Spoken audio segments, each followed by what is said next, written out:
انہیں قیامت کا اور مرنے کے بعد دوبارہ زندہ کیے جانے کا اور ایک خدا کے موجود ہونے کا یقین ہو جائے۔ اللہ پاک نے اس کی یہ دعا قبول فرمائی۔ لہٰذا ایک روز ایک چرواہا اپنی بکریوں کو ٹھہرانے کے لیے اس غار کے پاس پہنچا۔ یہ وہی غار تھی جس میں اصحاب کہف موجود تھے اور اس میں سو رہے تھے۔ اس چرواہے نے چند لوگوں کے ساتھ مل کر اس دیوار کو گروا دیا۔ اس دیوار کے گرتے ہی دیوار گرانے والوں پر ایسی ہیبت اور خوف طاری ہوا کہ سب گھبرا کر وہاں سے بھاگ گئے۔ یوں اللہ پاک کے حکم سے اصحاب کہف اپنی نیند سے بیدار ہوئے اور ایک دوسرے سے سلام و کلام میں مشغول ہو گئے۔ جب انہیں بھوک لگی تو اپنے ایک ساتھی جس کا نام یملیخا تھا اس سے کہا کہ تم بازار جا کر نہایت خاموشی سے کھانا لے کر آؤ اور یہ بھی معلوم کرنا کہ دقیانوس ہم لوگوں کے بارے میں کیا ارادہ رکھتا ہے۔ جب یملیخا غار سے نکل کر بازار پہنچے تو یہ دیکھ کر حیران رہ گئے کہ شہر میں ہر طرف اسلام کا چرچا اور بول بالا نظر آ رہا ہے، حتیٰ کہ لوگ اعلانیہ حضرت عیسیٰ علیہ السلام کا کلمہ پڑھ رہے ہیں اور ان کی تعلیمات پر عمل بھی کر رہے ہیں۔ اس کشمکش میں یملیخا ایک دکان پر کھانا لینے کے لیے پہنچے اور کھانے کی قیمت کے بدلے میں دقیانوسی زمانے کا سکہ دکاندار کو دے دیا، جو کہ ظاہر ہے 300 سال پہلے کا تھا اور اب بند ہو چکا تھا، حتیٰ کہ اس کو کوئی پہچاننے والا بھی باقی نہ رہا تھا۔ دکاندار نے یہ سکہ دیکھا تو اس کو شک ہوا کہ شاید اس شخص کو کوئی پرانا خزانہ مل گیا ہے، لہٰذا اس نے یملیخا کو سپاہیوں کے سپرد کروا دیا تاکہ وہ ان سے خزانے کے بارے میں پوچھ گچھ کریں۔ یوں سپاہیوں نے یملیخا کو پکڑ لیا اور ان سے سوال کرنے لگے کہ بتاؤ وہ خزانہ کہاں ہے۔ جواب میں یملیخا نے کہا کہ میرے پاس کوئی خزانہ موجود نہیں ہے، یہ ہمارا ہی روپیہ ہے۔ سپاہیوں نے کہا کہ ہم کیسے مان لیں، کیونکہ یہ سکہ تو 300 سال پرانا ہے جبکہ تم لوگ ابھی جوان ہو، لہٰذا سچ سچ بتاؤ کہ معاملہ آخر کیا ہے تاکہ اس کا کوئی مناسب حل نکالا جا سکے۔ جواب میں یملیخا نے کہا کہ پہلے مجھے یہ بتاؤ کہ دقیانوس بادشاہ کا کیا حال ہے۔ سپاہیوں نے یہ سنا تو جواب دیا کہ آج اس نام کا کوئی بادشاہ پوری روئے زمین پر موجود نہیں ہے، مگر ہاں سینکڑوں سال پہلے اس نام سے ایک بے ایمان بادشاہ گزرا تھا اور وہ بت پرست تھا۔ یہ جواب سن کر یملیخا ششدر اور پریشان ہو کر رہ گئے اور بتایا کہ ابھی کل ہی تو ہم اس کے شر سے اپنا ایمان اور جان بچا کر بھاگے تھے اور میں اور میرے ساتھی قریب کے ایک غار میں چھپ گئے تھے، جبکہ میرے باقی ساتھی اس وقت بھی اس غار میں موجود ہیں۔ تم لوگ میرے ساتھ چل کر خود ہی ان کو کیوں نہیں دیکھ لیتے؟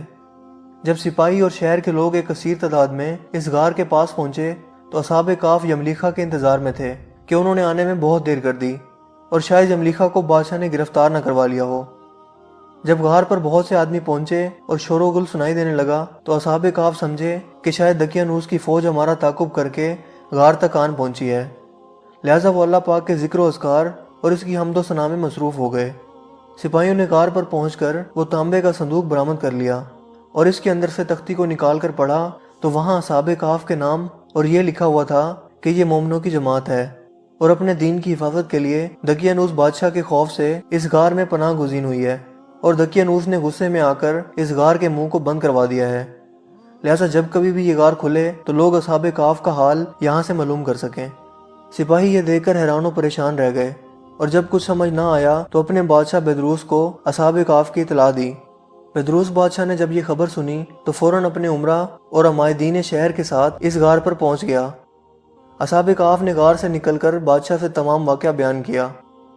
بیدروس نے سجدہ گزار ہو کر اللہ پاک کا شکر ادا کیا کہ اے اللہ میری دعا قبول ہوئی اور آپ نے ایسی نشانی ظاہر فرما دی کہ انسان موت کے بعد زندہ ہونے کا یقین ضرور کرے گا۔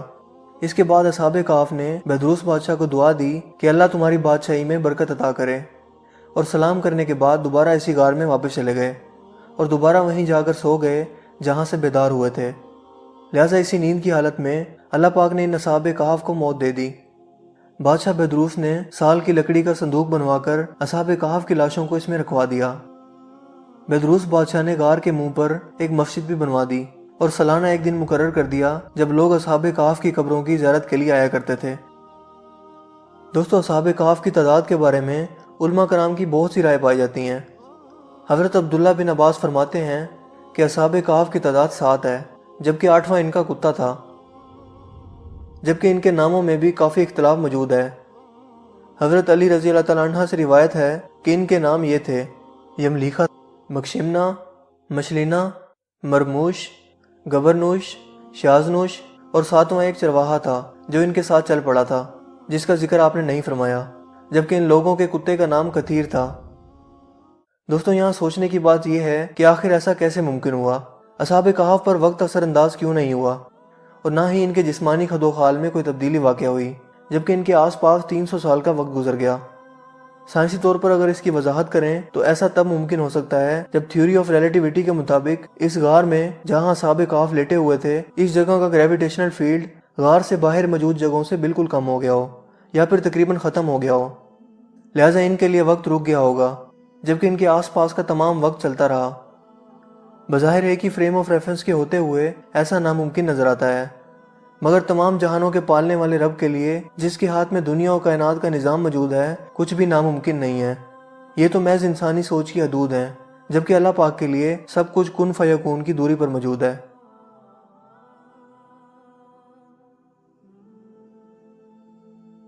دوستو مجھے امید ہے کہ آج کی یہ ویڈیو آپ کو کافی انفارمیٹیو لگی ہوگی اور پسند آئی ہوگی۔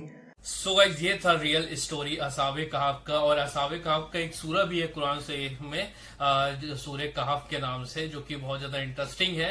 تو آپ دیکھ سکتے ہو کہ کیسے جو ہمارا کریٹر چاہتا ہے تو وہ میریکل دکھاتا ہے، جیسے کہ آپ دیکھ سکتے ہو کہ کیسے وہاں کا جو بادشاہ تھا ان لوگوں کو شہید کرنا چاہتا تھا، لیکن ہمارے کریٹر نے انہیں جو جو حکم دیا ویسے وہ فالو کرتے گئے، اور اس کے بعد دیکھ سکتے ہو کہ یہ 300 سال تک کے سوئے رہے۔ تو یہ ایک میریکل ہی ہے، یہ عام بات نہیں ہے کہ ابھی ہو جائے ایسا، یہ اس لیے ہوتا تھا کہ تاکہ لوگ ایمان لے کے آئے کریٹر پہ کہ کریٹر ہے، اور ایک کریٹر ہے، اس کا کوئی اسٹیچو نہیں، اصحاب کہف کے طور پہ ایک میریکل ہوا۔ یس، اور یہ ویڈیو جو تھی اس مطلب یہ جو ٹائٹل تھا اصحاب کہف، اس پہ ایک سیریز ہے جو کہ آپ کو یوٹیوب پہ مل جائے گی، تو اس کو ضرور دیکھنا۔ ہم لوگوں نے بھی اس کو دیکھا ہے، تو آپ کو جتنی بھی ڈیٹیلز ہیں ان کے بارے میں وہ بہت اچھے طریقے سے سمجھ آ پائے گا، کیونکہ آپ کو مطلب ایک ایمان تازہ ہو جائے گا آپ کا کہ جو پرانے زمانے کے جو لوگ تھے انہوں نے کیسے کیسے اپنے مطلب مشکلات اٹھا کے اپنے ایمان کو بچایا۔ کیونکہ آج کی ڈیٹ میں اگر کوئی اسلام قبول کرتا ہے تو اس کا پھر بھی ایزی ہے، کھل کے وہ بتا سکتا ہے،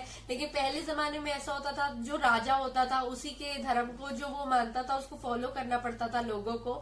ویسے ہی ان کے ٹائم کے جو بادشاہ تھے تو وہ چاہتا تھا کہ جو ایک اللہ ہے اس کو نہ مانا جائے، اور جو میں مطلب جو بھی چیزوں کو مانتا ہوں فالو کرتا ہوں اس کو فالو کیا جائے۔ تو اس کے لیے انہوں نے جو اصحاب کہف تھے تو انہوں نے مطلب ایک اللہ کے لیے وہ چیزوں کو چھوڑ دیا، اس سے بغاوت کر دیے۔ تو اس لیے اللہ نے بھی دیکھو ایسا معجزہ کیا کہ ان کو مطلب وہ لوگ مر گئے جو اس ٹائم کے جو راجا تھے، لیکن 300 سال تک انہیں زندہ رکھا اللہ نے، انہیں سلا کے رکھا۔ تو مطلب یہ ایک بہت ہی بڑا معجزہ ہے، اور قرآن میں بھی اس کے بارے میں بولا گیا ہے، تو یہ تو ضرور لوگوں کو پڑھنا چاہیے۔ سو گائز یہ تھا ویڈیو، آپ لوگوں کو کیسا لگا، آپ کیا سیکھے ضرور کمنٹ باکس میں کمنٹ کر کے بتانا، اور اگر آپ اس ویڈیو پہ نیو ہوگے تو اس ویڈیو کو لائک کر دینا، چینل کو سبسکرائب کر کے بیل نوٹیفکیشن آل پہ سیٹ کر لینا۔ ملتے ہیں نیکسٹ ویڈیو میں، تب تک کے لیے بائے، لو یو گائز۔